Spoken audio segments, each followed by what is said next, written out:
15세기 이후 유럽의 열강들은 경쟁하듯 그들의 신대륙이라고 부르던 중남미를 침략하여 원주민들을 몰아내고 식민지로 만들었습니다. 그들이 만든 힘의 질서 속에서 겨우 유지되던 균형은 식민지 시대 종결 후 많은 중남미 국가들이 우후죽순처럼 독립하면서 깨어지고 조금이라도 더 영토를 차지하기 위한 그들 간의 치열한 전쟁이 뒤를 이었습니다. 이번 회는 남미 국가들 간의 전쟁 중 가장 처참했다는 평가를 받는 파라과이와 브라질, 아르헨티나, 우루과이 3국 동맹 간의 전쟁을 소개하겠습니다.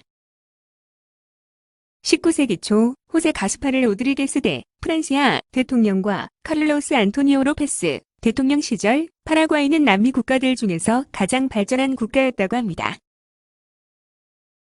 로페즈 일가 정부는 자립제족의 경제체제를 만드는데 목표를 두었고 시민사회의 발전의 여지가 없는 극도의 중앙 집권체제를 만들려 했습니다. 파라과이는 내륙국이어서 대서양으로 나가기 위해서는 아르헨티나와 우루과이의 영토였던 파라과이 강과 파라나 강을 통해서 가야 했고 그런 문제의 해결을 위해 로페스 정권은 대서양에 있는 항구를 얻을 생각을 품고 있었고 대서양과 파라과이를 잇는 브라질의 영토에 눈독을 들이게 됩니다. 1862년 아버지에 이어 정권을 물려받은 아들 프란시스코 솔라노 로페스는 이러한 팽창주의적 목적을 실현하기 위해 대규모의 군대를 준비하기 시작합니다. 그는 군수산업을 육성하고 많은 인원의 남성들을 의무병 제도로 군대에 동원해 강도 높은 군사훈련을 시켰으며 파라과이 강어기의 요새를 건설했고 강에서 사용할 무장한 배들을 만들었습니다. 1864년 브라질이 우루과이의 내부 정치와 권력 싸움에 간섭하자 이것을 계기로 로페스는 브라질에 선전포고를 하게 됩니다. 파라과이의 우호적이던 블랑코당의 아기레가 실각하고 카우딜로 프로레스가 정권을 잡은 우루과이는 브라질과 손을 잡고 파라과이에 맞서게 됩니다. 처음에 아르헨티나는 중립을 지키고 있었으나 파라과이가 코리엔테스주 지역에 침입했을 때 파라과이에 선전포고를 했습니다. 우루과이에서의 브라질군과의 전투를 위해 아르헨티나의 영토를 파라과이의 군이 지나갈 수 있게 해달라는 로페스의 부탁을 아르헨티나 대통령 미투레가 거절한 것이 계기가 됩니다.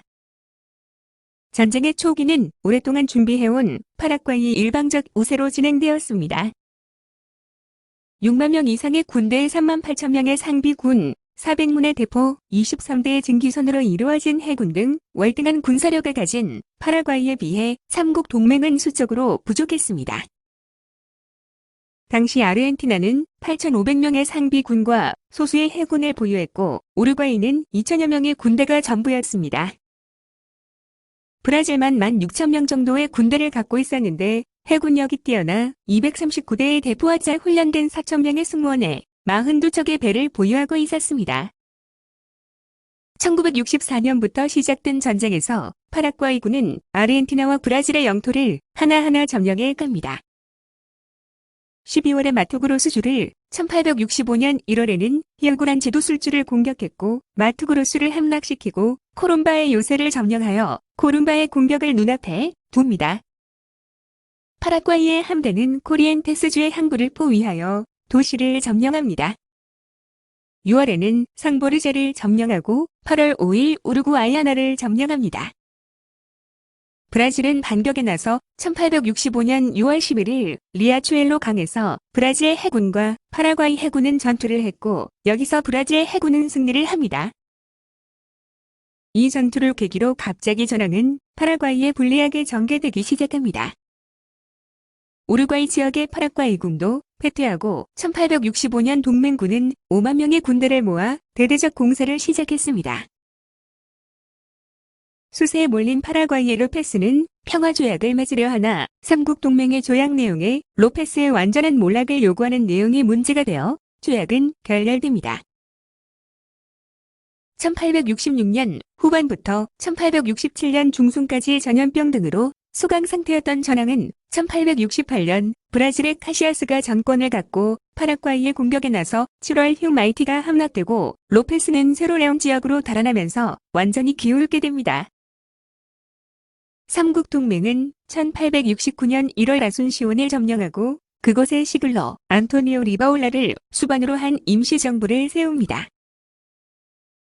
로페스는 아순시온 북부에서 저항군을 조직하여 저항하나 토벌군에 의해 1870년 3월 1일 사살되어 긴 전쟁은 끝나게 되고 파라과이는 1876년까지 브라질과 아르헨티나군에 점령당합니다. 전쟁의 결과는 참혹했습니다. 파라과이 전쟁에 동원된 브라질인은 12만 3천 명입니다. 그들 중 5만여 명이 사망했고 우루과이는 5,600명, 아르헨티나는 3만 명의 군대 중 18,000명이 사망했습니다. 그러나 이런 피해는 파라과이에 비하면 적은 숫자입니다. 전쟁 전에 파라과이의 인구는 42만에서 45만이었다고 합니다. 전쟁 후 1871년 행해진 인구조사를 기반으로 추정되는 인구는 15에서 16만 명이었다고 합니다. 그들 중 남자는 2만 8천 명으로 전쟁에서 파라과이 인구는 60에서 70%가 줄었으며 여자와 남자 비는 4대 1에 이르렀다고 합니다. 파라과이는 전쟁에 대다수의 성인 남자를 투입했으며 나중에는 어린애들까지 동원시켜 전쟁 후 정상적인 성비가 되기까지 20년이 넘게 걸렸다고 합니다. 전쟁 후 파라과이는 폐허가 되었고 삼국 동맹의 세 나라는 전쟁을 치르는데 들어간 엄청난 비용으로 막대한 빚을 져 재정 위기에 몰리게 됩니다. 전쟁으로 아르헨티나와 브라질은 총합하여 14만 평방킬로미터 정도의 파라과이 영토를 합병했는데 아르헨티나는 미시오네스 지역의 대부분과 오늘날 포르모사주에 속해 있는 베르메호 강과 플코마요 강 사이의 그란차코 지역의 일부를 얻었고 브라질은 전쟁 전부터 논쟁이 있었던 지역이었던 곳의 영유권을 얻어 마투그로스주의 크기를 확대했습니다.